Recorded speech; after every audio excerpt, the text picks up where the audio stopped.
Hello friends, आज का हमारा टॉपिक है सुप्रीम कोर्ट ऑफ इंडिया। आइए हम देखते हैं कैसे होता है। सुप्रीम कोर्ट ऑफ इंडिया जो है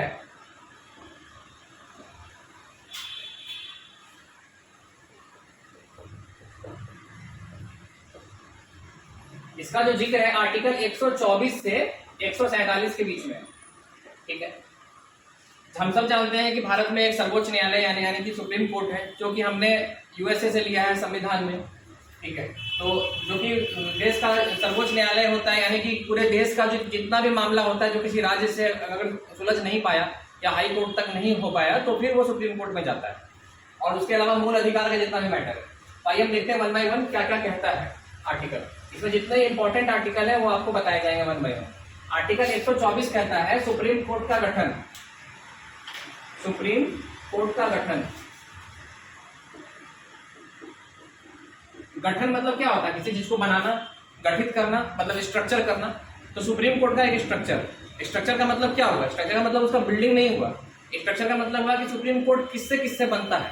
तो सुप्रीम कोर्ट बनता है चीफ जस्टिस ऑफ इंडिया से और वहां के जजेस से, जो वहां के जज होते हैं, यानी कि न्यायाधीश से, ठीक है।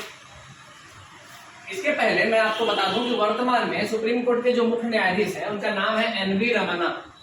एन.वी. रामन्ना। ये भारत के 48 चीफ जस्टिस हैं, 48 नंबर के, ठीक है।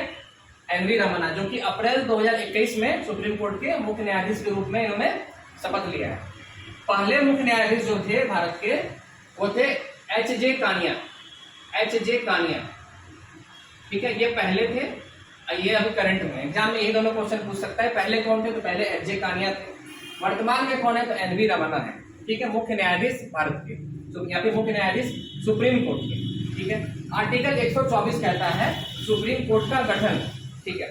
सुप्रीम कोर्ट का गठन मतलब सुप्रीम कोर्ट में चीफ जस्टिस ऑफ इंडिया होंगे और जज होंगे। तो वर्तमान में सुप्रीम कोर्ट में जजों की संख्या कितनी है? वर्तमान में सुप्रीम कोर्ट में जजों की संख्या है 34। 33 जज हैं और एक मुख्य न्यायाधीश है, ठीक है। हमेशा अगर आपसे पूछा जाएगा सुप्रीम कोर्ट में जजों की संख्या कितनी है तो आप मुख्य न्यायाधीश को जोड़ के मतलब बताएंगे। अगर आपसे सिर्फ 33 पूछा जाएगा तो खुद ब खुद क्वेश्चन वाला लिख देगा कि मुख्य न्यायाधीश के अलावा जजों की संख्या कितनी है। तो टोटल में 34 जज हैं, जिसमें कि एक मुख्य न्यायाधीश है और 33 न्यायाधीश है। और ये समय समय पे चेंज भी हुआ है। जिस वक्त सुप्रीम कोर्ट का गठन हुआ था देश के संविधान बनने के समय में, उस समय कितना था? उस समय था 1 और 7, यानी उस समय टोटल 8 जजेस थे, एक मुख्य न्यायाधीश थे और 7 जो थे न्यायाधीश थे। ये समय समय पे चेंज हो के आज 34 आ गया। आपको एग्जाम में पहला और करंट पूछता है, बीच का जरूरत नहीं है याद करने का, वो नहीं पूछता एग्जाम में, ठीक है। ये सुप्रीम कोर्ट का गठन हुआ। अब आता है सुप्रीम कोर्ट के जो जजेज हैं इनकी नियुक्ति कैसे होती है। पहले जजेस की नियुक्ति मैं बताऊंगा आपको, फिर मैं चीफ जस्टिस ऑफ इंडिया की नियुक्ति बताऊंगा आपको। आप एक बार देख लीजिए इसको पहले।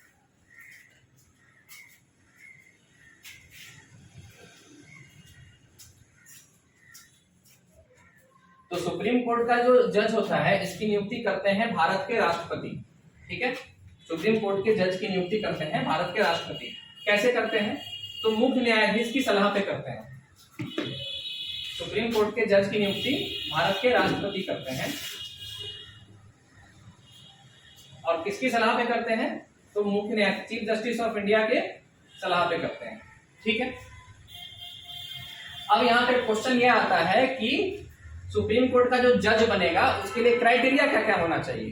तो क्राइटेरिया देखिए, पहला क्राइटेरिया होना चाहिए वो किसी भी हाई कोर्ट में 10 वर्ष के लिए वकील के रूप में काम किया हो। 10 वर्ष वकील हो किसी भी हाई कोर्ट में, ठीक है। मैं हाई कोर्ट यहां मेंशन कर देता हूं। या फिर किसी भी हाई कोर्ट में 5 वर्ष जज के रूप में काम किया हो।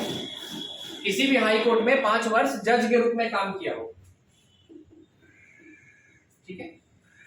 या फिर राष्ट्रपति की नजर में वो विधिवेता हो। विधिवेता मतलब कानून का अच्छा जानकार हो। राष्ट्रपति की नजर में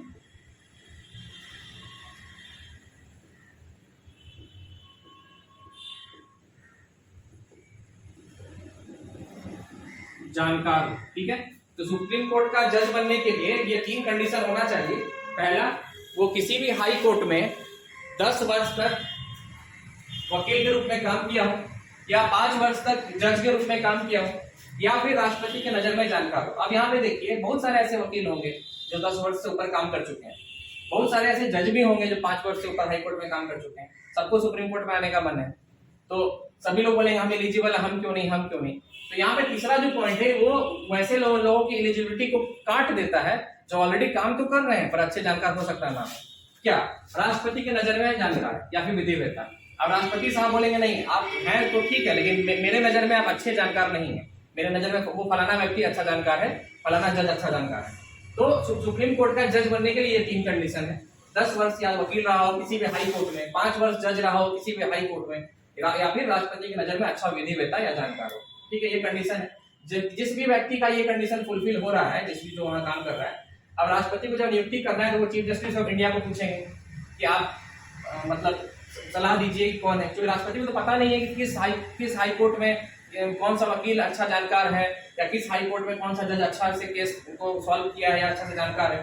तो राष्ट्रपति इसके लिए चीफ जस्टिस ऑफ इंडिया की सलाह लेते हैं। चीफ जस्टिस ऑफ इंडिया क्या करते हैं, मान लीजिए कि वो पता लगवाते हैं कि अलग अलग हाई कोर्ट में किसका एलिजिबिलिटी पूरा हुआ है, और वहां के हाई कोर्ट के चीफ जस्टिस से वो लेते हैं, सलाह लेते हैं। सुप्रीम कोर्ट के जज की नियुक्ति में सिर्फ ये 2 लोग ही रहते हैं, राष्ट्रपति और चीफ जस्टिस ऑफ इंडिया। लेकिन चीफ जस्टिस ऑफ इंडिया अलग अलग हाई कोर्ट के चीफ जस्टिस से सलाह लेते हैं।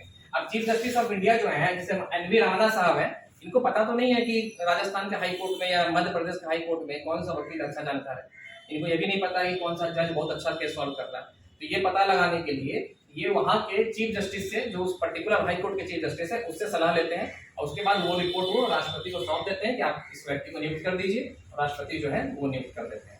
तो सुप्रीम कोर्ट के जज की नियुक्ति ऐसे ही होती है। ठीक है, इसके लिए क्राइटेरिया यही है, 10 वर्ष वकील हो, 5 वर्ष जज हो, या राष्ट्रपति की नजर में जानकार हो।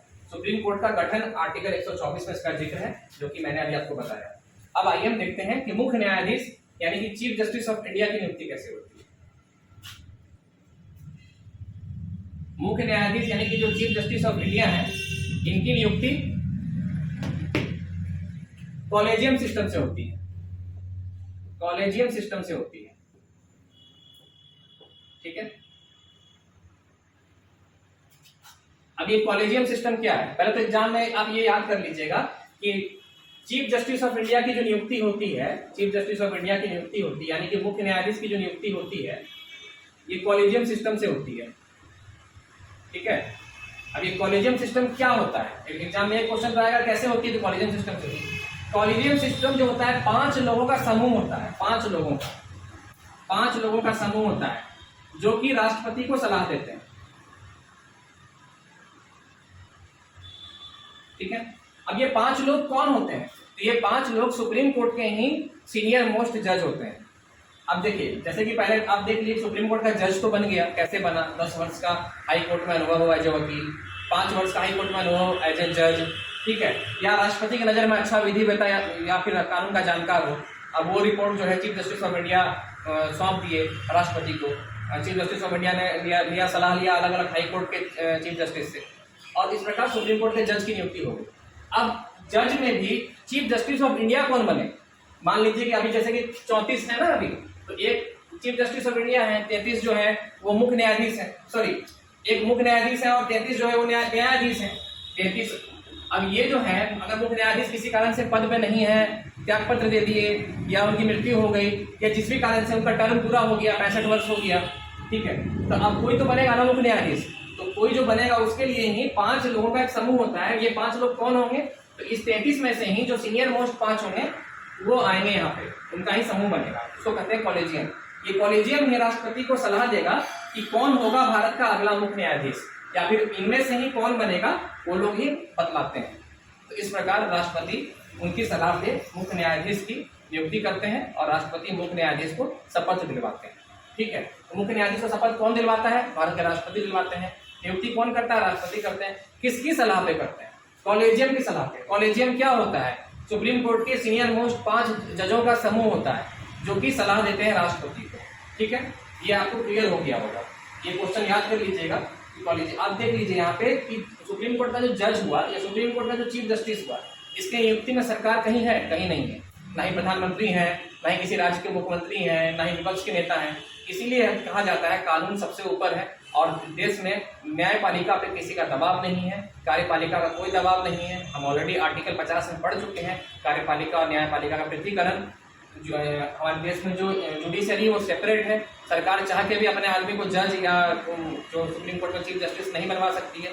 इसके लिए कॉलेजियम सिस्टम से ही वो चीफ जस्टिस बनेंगे और जज बनने के लिए चीफ जस्टिस ऑफ इंडिया और हाई कोर्ट के चीफ जस्टिस से सलाह लेंगे राष्ट्रपति। ठीक है, सरकार का कोई यहाँ पे योगदान नहीं होगा, इसीलिए जुडिशरी सबसे ऊपर है। ये आपको समझ में आ गया होगा।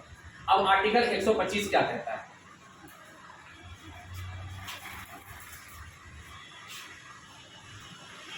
आर्टिकल 125 ये कहता है, उसके पहले आप एक चीज ये जान लीजिए, सुप्रीम कोर्ट का जो मुख्य न्यायाधीश होते हैं उनका कार्यकाल क्या होता है? तो या तो 6 वर्ष या फिर 65 वर्ष, जो भी पहले आ जाए। ठीक है, 65 वर्ष हो गए तो रिटायर हो जाएंगे, या 6 साल अगर कर लिए हैं, मान लीजिए वो 55 साल में ही बन गए, 55 और 6 61, अब वो 65 नहीं होगा। ठीक है, ये होगा। अब आर्टिकल जो है 125 कहता है जज का वेतन, सुप्रीम कोर्ट के जज का वेतन, सुप्रीम कोर्ट के जज का वेतन। ठीक है, सुप्रीम कोर्ट के मुख्य न्यायाधीश का, चीफ जस्टिस का जो वेतन है वो 2,80,000 पर मंथ है, पर मंथ। और जज का वेतन 2,50,000 पर मंथ। इनको जो वेतन मिलता है वो संचित निधि से मिलता है, संचित निधि से मिलता है। कहां से मिलता है? संचित निधि से। संचित निधि, संचित निधि किसको कहते हैं? संचित निधि वैसी निधि को, वैसे पैसा को कहते हैं, वैसे रुपया को कहते हैं जो रुपया डायरेक्ट टैक्स के रूप में आया। मान लीजिए सरकार को इनकम टैक्स में एक्स अमाउंट हुआ, तो उस एक्स अमाउंट में सरकार अलग अलग विभाग को कुछ कुछ अमाउंट देगी, तो ये विभाग को ये, और फिर वो विभाग अपना अपना एम्प्लॉय को उसमें से सैलरी देगा या डेवलपमेंट का काम करेगा। लेकिन जो सुप्रीम कोर्ट के न्यायाधीश होते हैं या फिर लोकसभा के अध्यक्ष होते हैं, जो भी संवैधानिक पद पे होते हैं, उनको संचित निधि से डायरेक्ट सैलरी मिलती है। जैसे लोकसभा के अध्यक्ष हो गए, भारत के राष्ट्रपति हो गए, उपराष्ट्रपति हो गए, लोकसभा के उपाध्यक्ष हो गए, राज्यसभा के सभापति या उपराष्ट्रपति जो होगी, सुप्रीम कोर्ट के जज हो गए, चीफ जस्टिस हो गए, हाई कोर्ट के जज हो गए, इनको जो सैलरी मिलती है वो संचित निधि से मिलती है। इसीलिए सरकार चाह के भी इनका सैलरी रोक नहीं सकती है। ये नहीं कि वो मन से काम नहीं किए, सरकार के अनुकूल काम नहीं किए, सरकार के दबाव में काम नहीं किए, तो सरकार चाहेगी तो उनका इंक्रीमेंट रोक देगी कुछ आरोप लगा के। ऐसा नहीं हो सकता है, उनको सैलरी हर हालत में मिलेगा। कोई उनका सैलरी रोक नहीं सकता है, ना ही उनका सैलरी कोई घटा सकता है, जब तक कि देश में वित्तीय आपातकाल यानी कि फाइनेंशियल इमरजेंसी नहीं आते। ठीक है, संचित निधि से उनको सैलरी मिलती है। इसका जिक्र आर्टिकल 125 में है, आप देख लीजिए। ठीक है,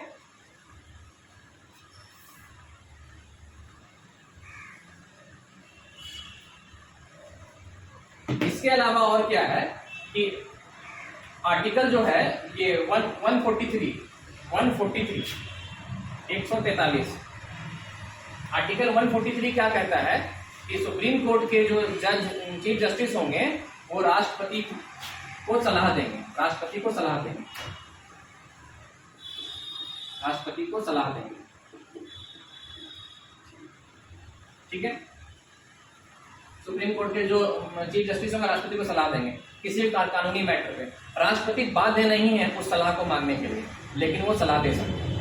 इसके अलावा सुप्रीम कोर्ट के जो जज हैं, मान लीजिए कि अनुकूल काम नहीं किए या किसी दबाव में आकर के कोई काम कर रहे हैं, अच्छा से काम नहीं कर रहे हैं, तो उनको हटाया जाएगा। तो उनको हटाने की जो प्रक्रिया है वो संसद में आएगी।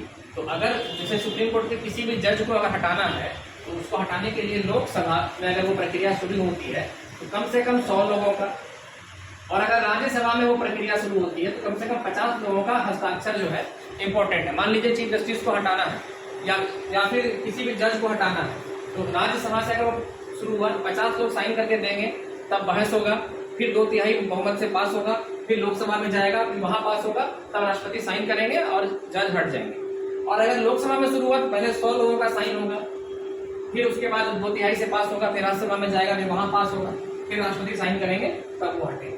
तो ये हटाने की प्रक्रिया है। तो मुझे लगता है कि आपको समझ में आ गया होगा। इसके अलावा एडहॉक जज है और सुप्रीम कोर्ट के कार्यकारी न्यायाधीश का जिक्र है, जो कि आर्टिकल 127 में है। ठीक है, उसमें क्या है कि अगर मतलब चीफ जस्टिस ऑफ इंडिया किसी कारण से अपने पद पे नहीं है, कहीं बाहर गए हुए हैं या बीमार हैं या कुछ समय के लिए छुट्टी पे हैं, तो उनके जगह पे सुप्रीम कोर्ट का एक कोई भी सीनियर जज वो काम करेगा। और जब तक वो काम करेगा तब तक वो as a chief justice of India काम करेगा। मतलब जितना दिन वो प्रभार में रहेगा चीफ जस्टिस ऑफ इंडिया के, उतना दिन उसको सैलरी भी चीफ जस्टिस ऑफ इंडिया वाला ही मिलेगा। इसका जिक्र आर्टिकल 127 में। ये बहुत इंपॉर्टेंट ये सब नहीं है, इंपॉर्टेंट आपको यही है आर्टिकल 124, 125 और 143। मुझे लगता है आपको ये समझ में आ गया होगा। नेक्स्ट क्लास में हम हाई कोर्ट के बारे में बताएंगे। तब तक आप देखते रहिए विद्यादानी टीजी। Thank you.